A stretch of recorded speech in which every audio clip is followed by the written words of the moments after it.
Sejam bem-vindos ao Baião de 2 Bits, episódio 12. Este é o episódio 12 e ele é um tiro certeiro no seu tédio.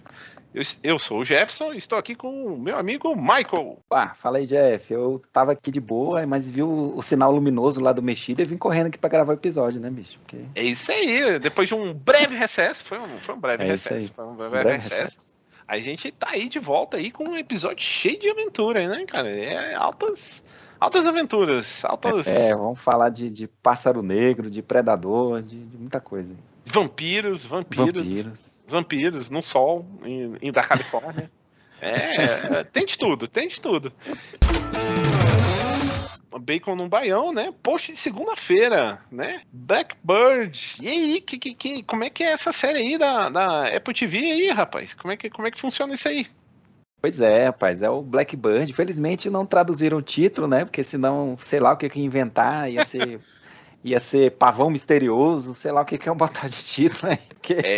É Pássaro Negro, não sei. Enfim, mas é uma minissérie da Apple TV, né, que você falou, curtinha, são só 6 episódios, mas muito legal, um drama criminal aí bem interessante,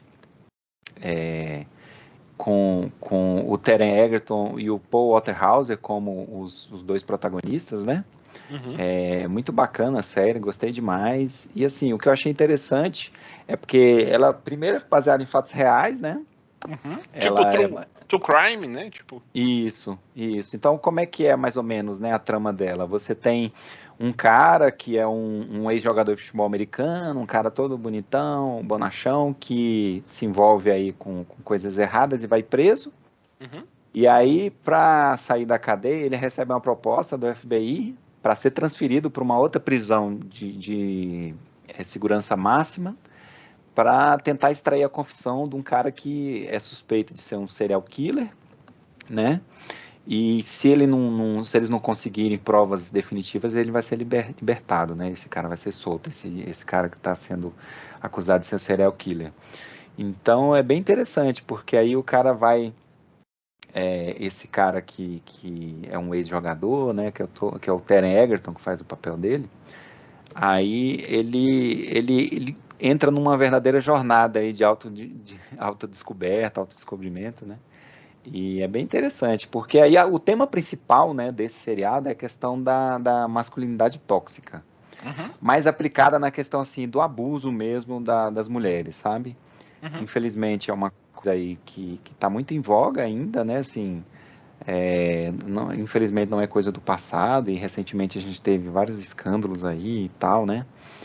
Até envolvendo altas figuras aí de Hollywood, questão de abuso sexual, e o seriado ele discute isso, e é bem interessante porque ele faz uma dinâmica, né? Porque esse cara, que é o bonachão e tal, ele vai todo assim, eu tô aqui, eu vou usar aqui meus talentos, né, para ficar amigo desse cara. Então ele vai com uma intenção assim, só querendo assim, eu quero sair daqui, eu quero ir embora, né, eu quero ficar livre, né, para eu continuar a fazer o que eu tava fazendo antes, digamos assim.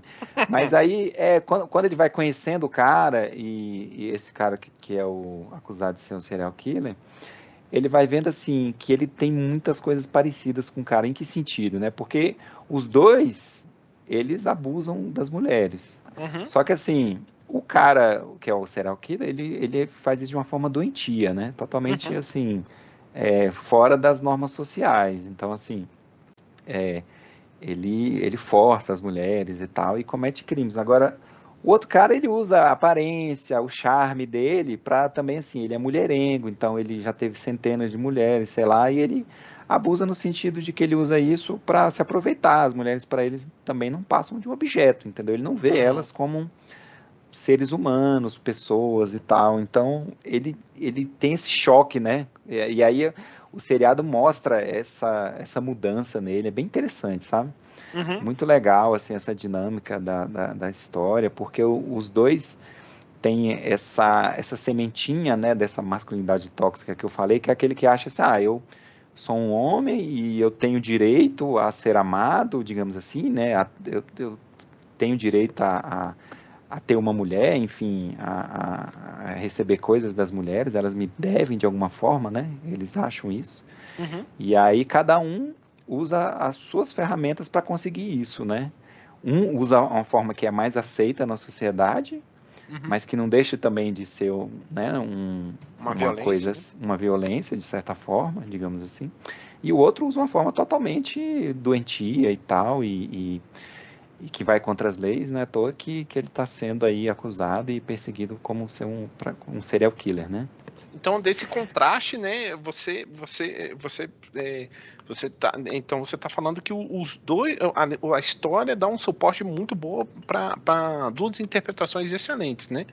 Isso, exatamente. Então, assim, isso permite que eles sejam bastante humanizados, porque não tem esse negócio assim, o cara é um bonzinho Uhum, e o outro é aquele vilão, né? Não tem aquela uhum, coisa assim, preto e branco. Não, o sim. negócio é meio assim, misturado. Então, eles são personagens bem humanizados mesmo, são bem desenvolvidos os dois. E aí isso é complementado pelas ótimas interpretações, né, da dupla que faz eles, como eu falei, que é o Taron Egerton, que faz o papel do ex-jogador, Uhum, e o Paul Waterhouse, principalmente o Paul Waterhouse. O Taron Egerton também me surpreendeu, porque a gente está acostumado a ver, né, aquele Kingsman, aquela série que ele ficou mais uhum, famoso, aí aquele papel mais leve, né? uhum, uhum, E aí você fica um pouco na dúvida das qualidades dramáticas dele, né? uhum, E nesse filme, assim, nesse seriado, inicialmente ele tá assim, você vê a aparência física dele, você fala, vai ser mais do mesmo. Mas não, porque como eu falei, ele passa por uma jornada aí, né? Por um arco bem interessante, e o cara vai, quando ele se vê também como um abusador de mulheres, de certa forma, uhum. né? Isso gera um impacto muito grande nele. Então ele transparece isso muito bem, o Ter Egerton. E o Paul Waterhouse me surpreende porque quem conhece ele, já viu ele no Cobra Kai ele faz um papel daquele nerd, assim, bem, sabe, bem inofensivo, digamos assim, meio bobão e tal, desajeitado, né? Mas muito engraçado. Então você nunca imagina ele como um serial killer, né? E É. aí, nesse papel ele deu certo, porque o cara, fisicamente falando, ele é bem parecido com o cara, né? E aí é aquele cara também, assim, um pouco esquisitão, que fisicamente não é atraente, assim, para os modelos sociais e tal, e tem dificuldade de se aproximar das mulheres, e pelo infância extremamente traumática que ele teve, né? Ele acaba espantando, assim, ele não... E isso também é uma pessoa com doença mesmo, né? Então, assim, e o cara, o Paul Waterhouse, ele consegue, assim, trazer esses esquisitice que ele já tinha mostrado no, assim, né, como se fosse aquele cara, assim, mais diferentão, mas ao mesmo tempo, ele mostra, assim, você vê ali que ele consegue mostrar como se ele fosse um cara que poderia cometer esse tipo de coisa, sabe? Esse tipo de Caramba. atrocidade. Então é assustador, assim, tem hora que você olha assim e você fala, caramba, realmente ele está convencendo nesse papel aí, então o cara mostra que é um ótimo ator, né? Porque Alô, quem vi. FBI, né? É. Não, é lógico que assim, Não, né? claro, É claro. questão de interpretação só. Claro, Isso claro. mostra que ele é um excelente ator e para quem viu ele no Cobra Kai, fala assim, é só mais um, né? Que para fazer, que vai ficar taxado nesse papel aí de nerd. Não, o cara mostrou que tem alcance e tal. Então a dupla tá muito bem, né? E o seriado é curtinho, mas vale a pena, bem bacana, produção caprichada também da Apple TV. E aí tem alguns outros atores também conhecidos, né? Você tem o Greg Kinnear, que é um cara que ele faz o papel de um dos agentes do FBI que está atrás né, de prender esse cara, que eles querem arrumar a confissão para prender ele. Tem a Sepideh Moaf, que faz o papel também de outro agente do FBI, que é quem faz essa proposta para o personagem do Ter Egerton para arrancar a confissão, né, do cara. Uhum, E é legal porque ela faz um papel feminino muito forte. E ela também ajuda nesse processo do Ter Egerton, do personagem dele, de autodescobrimento, sabe? Dele uhum, perceber como ele vê as mulheres de uma forma doentia e errada, né? uhum. Por fim, tem o Ray Liotta também, famoso, né? O Ray Liotta, que tá já bem velhinho, mas tá mostrando ainda que ainda tem água para vender, tá bem legal também no seriado, muito talentoso como sempre, Muito legal, gostei muito do seriado. Então, um drama criminal aí, né? Pra quem gosta, de muita qualidade e que levanta essas reflexões, né? Que eu falei sobre essa masculinidade tóxica, essas coisas do machismo, da exploração, assim, né? Da objetificação assim, das mulheres e tal. É bem interessante o seriado, viu? Gostei. Pois é, rapaz, é engraçado porque você falou dessa história onde você tem grandes interpretações em um texto, é um contraste muito grande pro Dupla Jornada, né? Que foi o post de quarta, que. E, é, e Ai, aí? E esse filme aí do Netflix? ai, rapaz, então. Gente, eu queria um filme pipoca. Poxa, o trailer, quem for ver o trailer já vai ver a primeira batalha, né? Assim, a primeira briga, né? É um John Wick com vampiros, né? Resumindo, né? É assim. E Assim, pro bem ou pro mal, a gente tá tendo várias cópias do John Wick aí espalhadas por tudo quanto é lado, né? Assim, verdade, verdade. É o novo padrão, né? é a segunda vez que o Keanu Reeves faz isso, né? Com o Matrix foi a mesma coisa, né? A gente Exatamente. começou a ver cópias de Matrix pra tudo quanto era lado, usando aqueles mesmos estilos de efeito de luta, e agora com o John Wick ele faz a mesma coisa. É engraçado porque data, né? Acaba É, datando, né? O é, filme, de certa forma, né? E aqui, exatamente. poxa, o protagonista é o Jamie Foxx, né? Poxa, eu gosto muito dele e tudo. Mas, olha, ele tá numa fase complicada, cara. Porque, o que acontece? Ele faz o papel de Bud Jablonski, né? E ele tem uma vida dupla. Como assim, né? Ele fala pra família que ele é um piscineiro, né? Ele limpa piscinas e tudo. Isso em São Fernando. São Fernando, né? Que é na Califórnia. E só que na verdade ele é um caçador de vampiros. Só que ele não pode Hum, falar para a família, né? É aquela coisa clássica, né? Que ele teve que mentir, a esposa percebeu e aí, né? Eles se separaram e ele ama a esposa, só que ele ama a filha mas tudo piora porque a filha tem que pagar um dinheiro, né? E tem um prazo curto e ele tem que fazer mais dinheiro, né? Ou seja, ele tem que fazer uma dupla jornada, né? E aí ele vai correndo atrás de vampiro para ganhar dinheiro, porque o que acontece? Quando ele mata um vampiro, ele arranca os caninos, né? Que aham. é a única coisa que não dá para regenerar, né? Assim, de certa forma. O problema é que o filme, poxa, gente, a gente tá falando de filme de vampiro, né? Então, né, fantasia e tudo. E aquela coisa, o filme começa a botar umas regras, né? Então você vai embarcando naquela regra, né? Aham. Então, só que esse filme ele meio que esquece essas regras depois de uma parte. Hum, Eu tenho uma teoria de que, na verdade, por causa de pressa, entendeu? Porque, infelizmente, a Netflix é essa máquina, né, de é. produzir fast food, né, de certa forma. Eu acho que um dos núcleos de história foram paralelizados. Então, uma parte não estava sabendo da outra. Então, uma parte não sabia das regras da outra, entendeu? Hum. E de repente, sabe aquela regra? Não vale mais. Por quê? Não sei. Entendeu? Então, sabe, essa parte aí meio que é um tiro no Aí pé. é chato, né? Porque coisas que ele mesmo estabeleceu, depois vai quebrando e aí vai desacreditando o espectador, né? Falando assim, ah, fala sério. Porque é engraçado porque o filme ele deixa pequenas dicas como os clássicos. Tem vários clássicos de vampiros e tudo. O mais forte, sem dúvida, é Os Garotos Perdidos, né? Que é um filme antigo, de 87, né?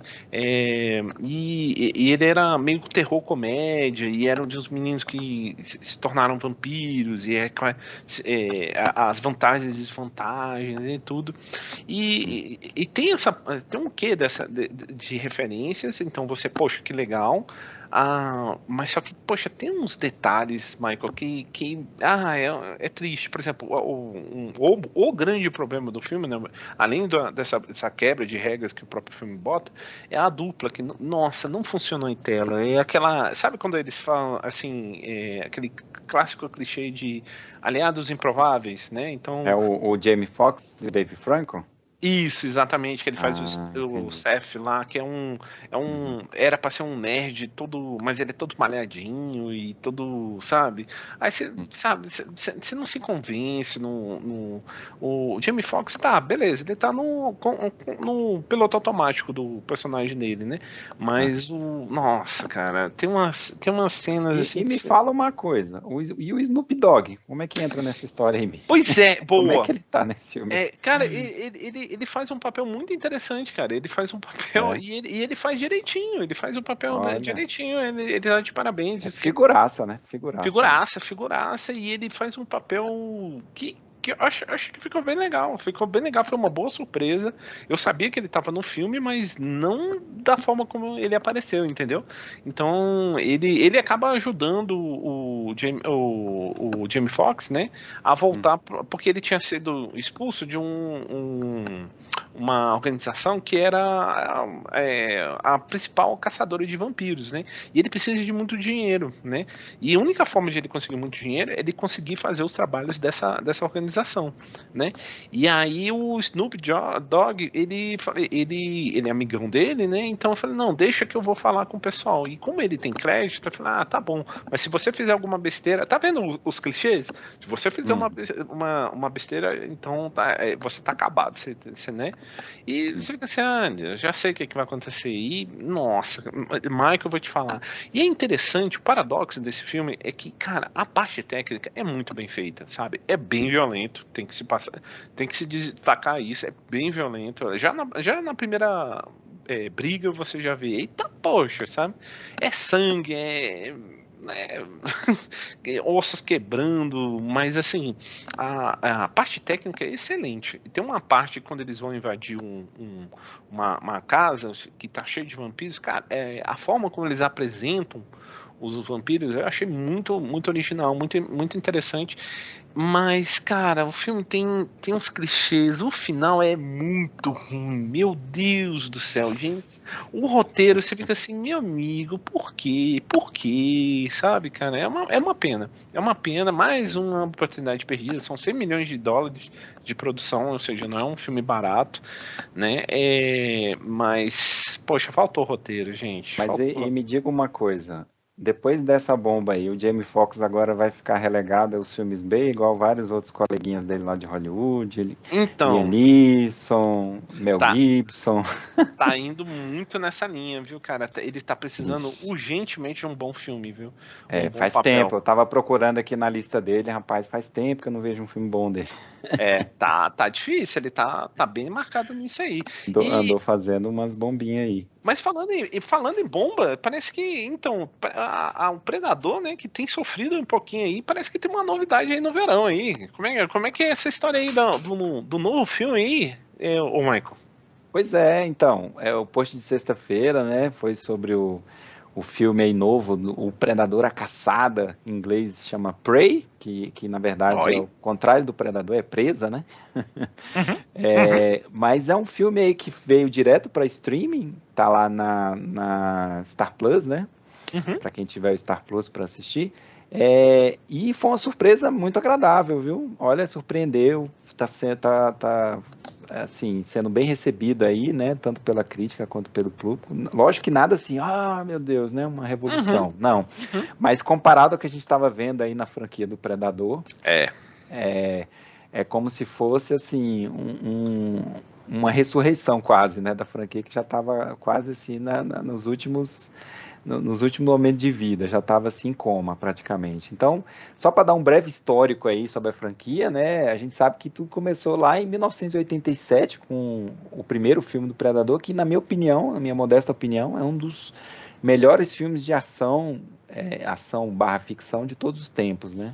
Uhum, Porque, na verdade, foi uma conjunção de coisas ali que fez o negócio dar certo, porque você inicialmente tinha tudo para dar errado, porque a filmagem no meio daquela selva foi um terror. A forma como eles tinham planejado fazer a criatura não ia dar certo, ia virar assim, um episódio de Power Ranger, porque ia ser uma fantasia de borracha. Inclusive o Van Damme ia estar dentro da fantasia, né? pois é. E aí no final ele pediu demissão, enfim, não estava dando certo.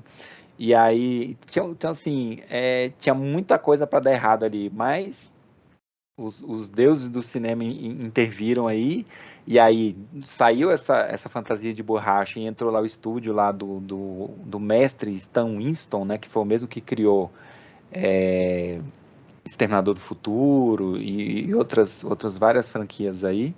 E eles conseguiram criar uma criatura que é uma das mais icônicas do cinema, né, em termos assim, tanto de, é, de ser ameaçadora, né, como impressionante, assim, a forma como eles conseguiram, o efeito de maquiagem que eles fizeram. E além disso, você tinha o Mark Tillman, o diretor, né, que é também um dos melhores diretores de ação, que dirigiu nada mais nada menos que Duro de Matar, que é considerado o melhor filme de ação de todos os tempos, e você tinha o Schwarzenegger no auge. Era. Né? Aquele lá foi o auge do Arnold Schwarzenegger, então uma conjunção de coisas que fez dar certo. E por que esse filme deu tanto certo, além de tudo isso que eu falei, né? Qual que é o espírito do primeiro filme? É a questão do foco na caçada. Porque depois disso, até que no Predador 2, até que não. Assim, a gente ainda tem essa questão da caçada e tal.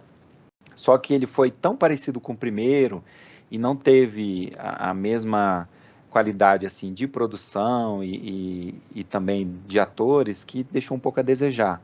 Mas ele também, agora a partir daí o negócio descambou e aí veio histórias de conspiração, de coisas de armas, né, de grandes corporações, e aí conspirações governamentais, isso quando não virou aquela maluquice de Alien vs Predador. Então a franquia se perdeu.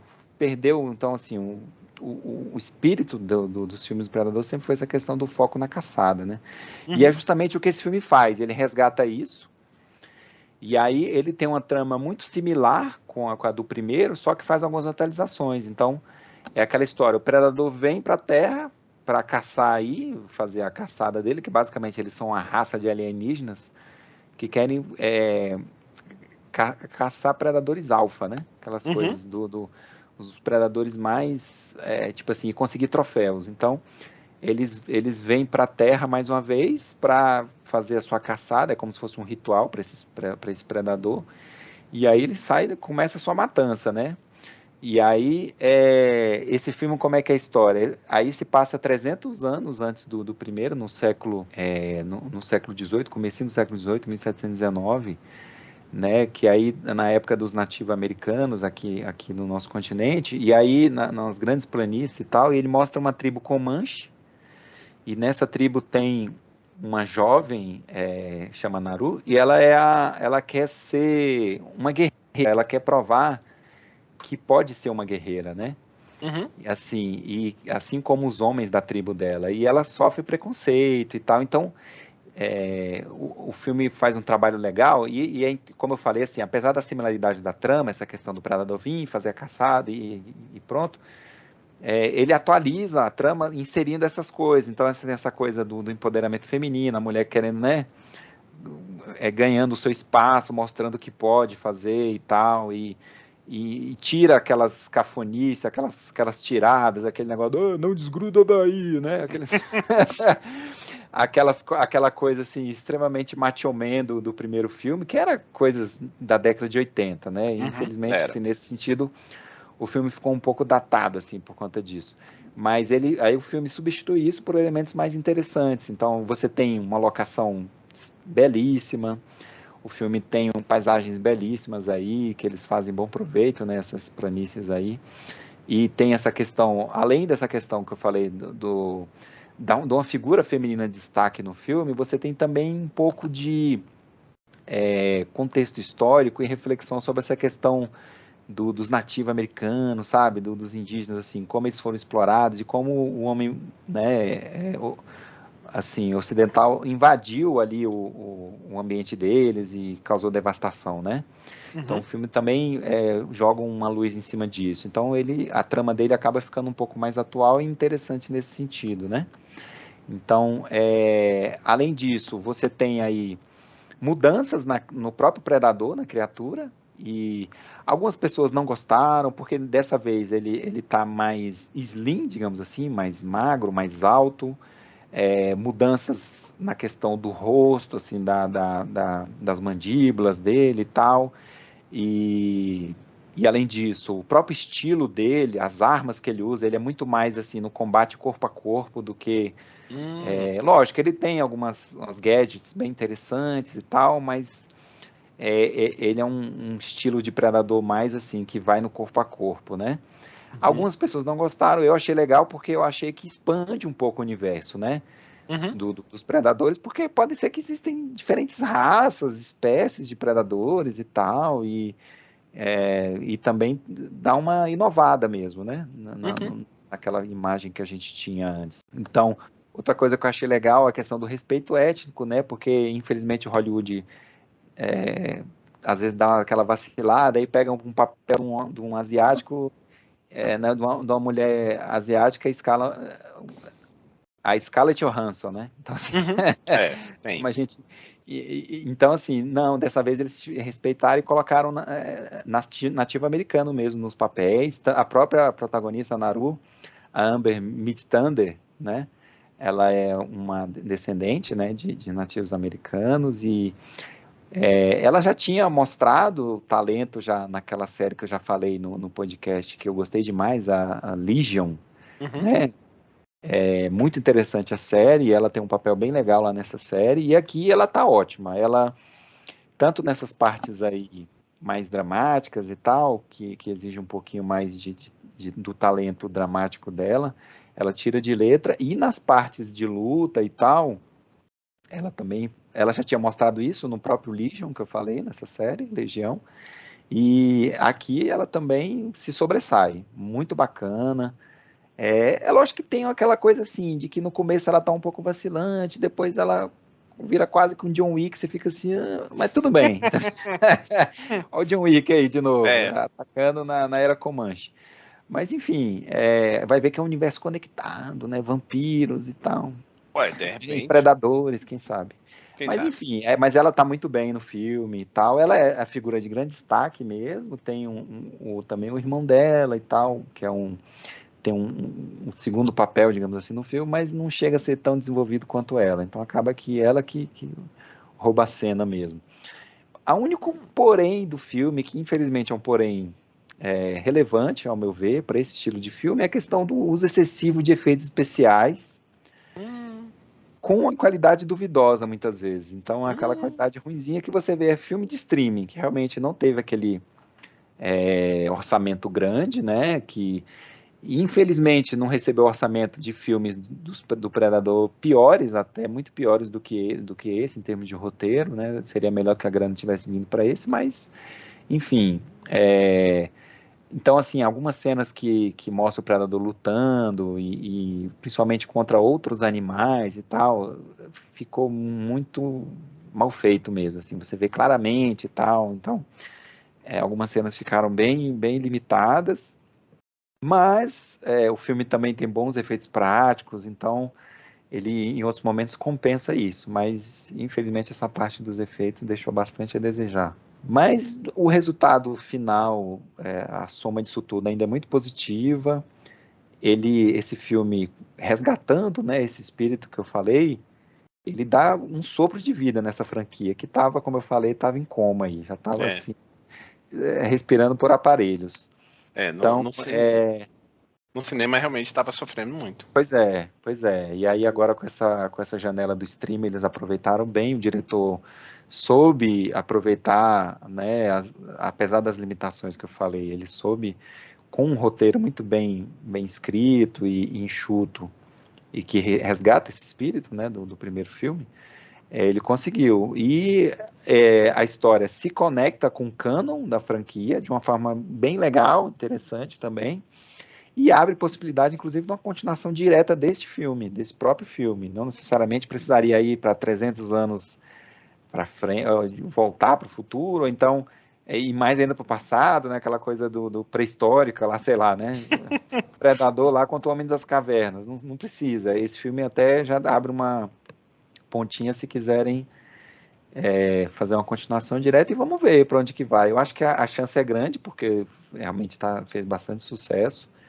E vamos ver, desde que seja feito com esse mesmo cuidado e atenção, né? Com essa mesma qualidade. E quem sabe um pouquinho mais de dinheiro para caprichar aí nos efeitos. Ah, com certeza. Pode ser uma boa. Pode- Gostei, recomendado. eu só lembro do Wildlands, quando a gente enfrentou o Predador e perdemos várias vezes, lembra? Ghost Nossa, Recon Wildlands, né? é. Aquele jogo lá, ele tinha um conteúdo bônus lá que você tinha uma parte da floresta lá que você enfrentava o predador, mas a gente apanhou igual o gato de desenho, né? Então, o predador não traz boas lembranças pra gente, mas Não, pra mim não. Pra mim não. mas para quem é fã da franquia, esse filme aí é obrigatório. Não, sim, boto Obrigatório. fé. Vou conferir, vou conferir. E Legal. agora a gente vai pra sobremesa, né? É um bom momento, né? É o momento que a gente vai dar alguma dica.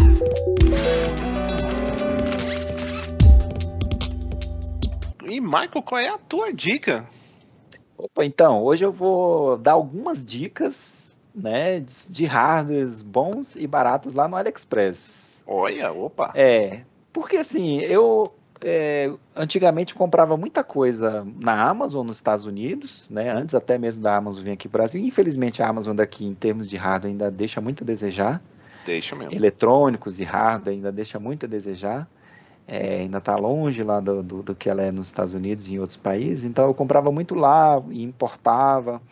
Comprava algumas coisas no eBay também, importava, só que aí ficou inviável, né, com essa disparada do dólar nos últimos anos e com a questão da Receita taxando e sobretaxando muita coisa, infelizmente, ficou inviável trazer coisa do exterior, então eu tive que procurar outros canais para comprar coisa de hardware, então o AliExpress acabou se mostrando uma boa alternativa, né? Uhum. Então eu vou dar algumas dicas de coisas aí interessantes que eu comprei recentemente, ou de coisas, às vezes eu não comprei, mas que eu vi lá que são bem interessantes, que também estão num preço legal. Então, primeiro é um SSD SATA de diferentes capacidades, né? Então, por que SSD SATA é ultrapassado? Sim, mas às vezes você quer dar aquela revivida no notebook antigo, por exemplo.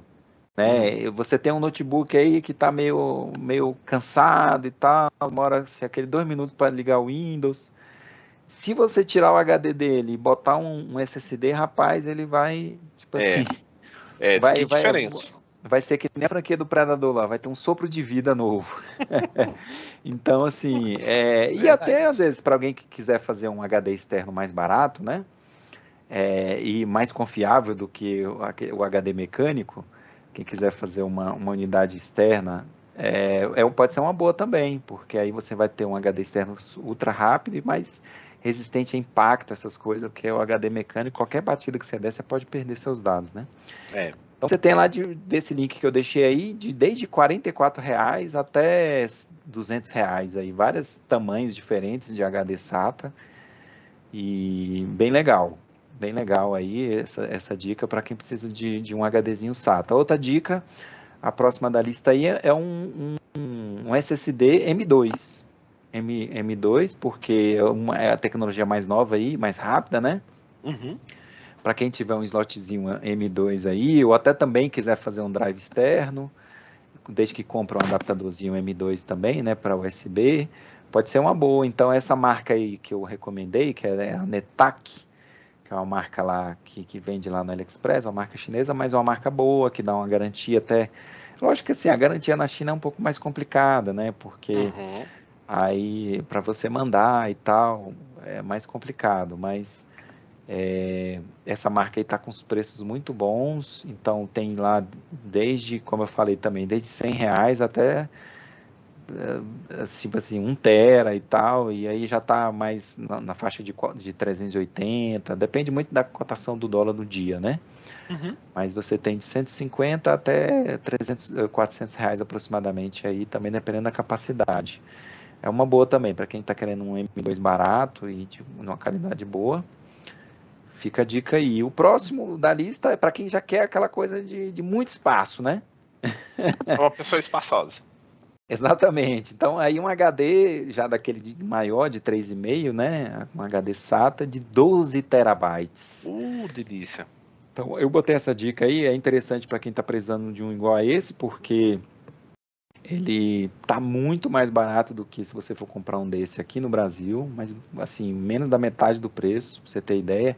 E é um HD da Seagate, que é daquela linha Enterprise dela. Então é um HD mais robusto, digamos assim, mais confiável. Então, você, para quem às vezes quer fazer aqueles, fazer um NAS, né, um servidor NAS, um servidor de mídia, ou então até fazer um RAID para guardar arquivos, né?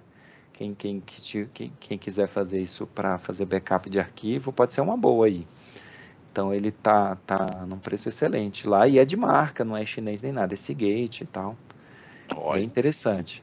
E a última dica é para os gamers, né, olha que aí. estão procurando um bom controle. Esse aqui eu descobri, a dica foi num review que eu vi no YouTube, né?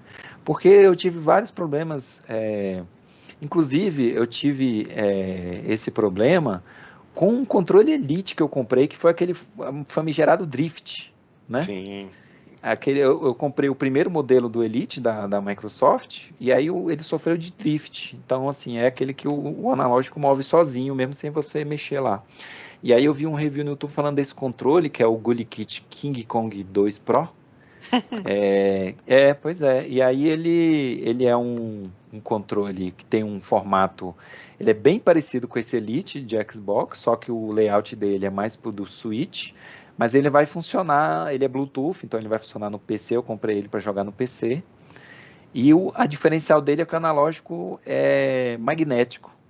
Pô. Então ele não é mecânico igual esses tradicionais, Xbox, do PlayStation. Então ele teoricamente, né, ele é livre desse problema de drift. Então nunca vai dar esse problema de drift. Então eu comprei ele para substituir esse meu Elite que deu problema e ele é muito mais barato que o Elite. Está na faixa de R$ 300, que é Nossa. menos inclusive do que os controles, né, de Xbox e PlayStation 5 atuais, aí, que estão bem mais caros. É. E em termos de construção, ele é excelente. E aí eu gostei muito assim da pegada dele. Talvez um pouco os gatilhos no início você vai estranhar um pouquinho, mas depois eu acostumei também. Bem legal esse controle, eu gostei. Ele tem várias funcionalidades interessantes. Ele consegue gravar macro. Você grava alguns comandos e você aperta um botão lá, ele fica repetindo esses comandos para quem quiser, às vezes, deixar o controle farmando, ou quem joga esses jogos online, né, e tal, e quer fazer alguma coisa, bem interessante. Gostei desse controle aí. Então, assim, é isso. A minha dica essas coisas aí que eu achei interessantes lá no AliExpress para quem está procurando hardwares aí bons e baratos. Não, na crise isso faz diferença. Boa, Pois boa. é, e tudo com frete grátis, aquela coisa. Então é bem legal. Pô, vale a pena, vale a pena. Pois é, a minha dica é porque, né, como eu estou estudando e tudo, e eu estava imprimindo muita coisa, aí bateu um pouco a dor na consciência, né? E também eu percebi o seguinte, né? Tem coisas que eu acho que o papel ajuda, mas tem uns certos conteúdos que são até mais rápidos de serem desatualizados, né? Ou você pode ler mais tranquilo, né? E eles geralmente são em PDF, né? Que é um formato muito complicado, né? Para você ler no computador, uma coisa muito grande, você fatalmente ia imprimir. Só que existe uma alternativa. Se você tiver aquele iPad encostado, né? Ou até um tablet Android também, né? Não precisa ser elitista, né? No ponto só do mundo da maçã, né? Tem um aplicativozinho. Para os meros mortais igual eu também que tem Android. Pronto, boa. É um aplicativozinho já antigo, já. Ele era muito bom já na época e ele foi ficando cada vez melhor, que é o GoodNotes, né? Esse GoodNotes, ele tá no 5, na versão 5, ele é de graça, né? E, nossa, ele tem suporte para Apple Pencil, né? Mas você pode desenhar, rabiscar. Ele tem uma precisão muito boa, então você pode fazer anotações num documento, copiar, colar, sabe? A edição é bem facinho, bem tranquila. Você pode dividir a tela, sabe? Realmente eu me surpreendi bastante, porque eu já tinha até esquecido e sem querer, deixa eu dar uma olhadinha. E realmente viabilizou o estudo, né? Você poder salvar, destacar. Ele tem umas funcionalidades bem interessantes, como assim, você pode escrever, né? Se você tiver uma caneta ou alguma coisa nesse sentido, e ele vai entender a sua letra e via OCR, né? E você pode pesquisar, copiar, colar, entendeu? Então ele vai pegar um texto que você escreveu de forma manuscrita e ele vai copiar como um texto digitado, né? Então é bem interessante, cara. Ele salva em nuvem também, então você não tem aquele problema, meu Deus, eu perdi, né? Aconteceu algum problema no tablet, você perdeu. Então, nossa, é bem bacana, tem suporte pro celular também. Então, a minha dica é assim, salve árvores, né, e poupe seu tempo, né? É um aplicativo que vale a pena. Tem umas compras dentro do aplicativo, né? Mas eu já tinha comprado na época, não era grátis e tudo, eu já tinha comprado e, cara, muito bom, viu? Realmente eu fiquei impressionado. É bem bacana. Beleza? E então agora vamos para os petiscos, né? Onde a gente vai falar do que tá para vir.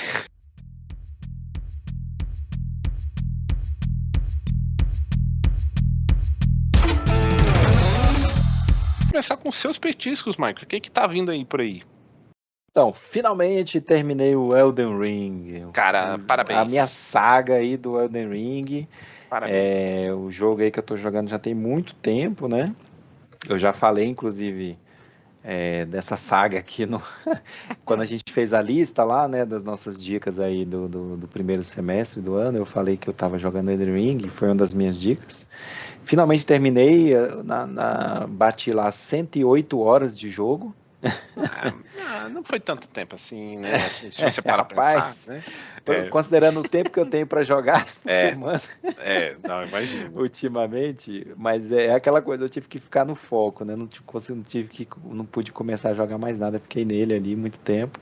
Mas valeu muito a pena, é um jogaço. Para mim é um candidato aí a jogo do ano, pelo menos para mim, né? Que sou fã da série Souls aí, como eu já tinha falado. Então eu vou fazer o review, apesar de já ter, tipo assim, né, muito tempo aí que o jogo foi lançado, mas eu quero deixar aí o meu registro.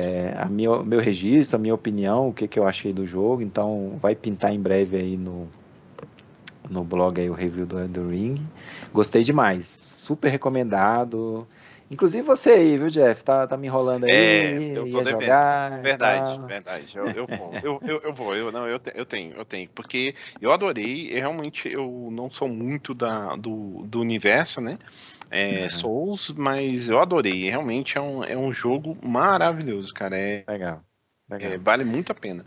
Massa. Então, pouco que eu joguei, curti pra caramba. Legal. Beleza, então além disso eu assisti mais um pouco lá daquela seriado da Lista Terminal, lá do Amazon Prime, né?